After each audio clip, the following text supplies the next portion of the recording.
வர முடியல.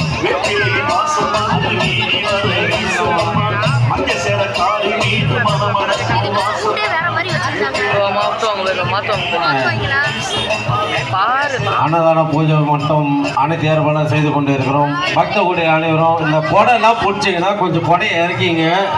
கொஞ்சம் அந்த மழையில் நீங்கள் அது நீங்கள் மழையில் நனையிறீங்கன்னு அப்படின்னு வச்சிங்கன்னா பின்னாடி பார்க்குறவங்களுக்கு எதுவும் தெரியாது.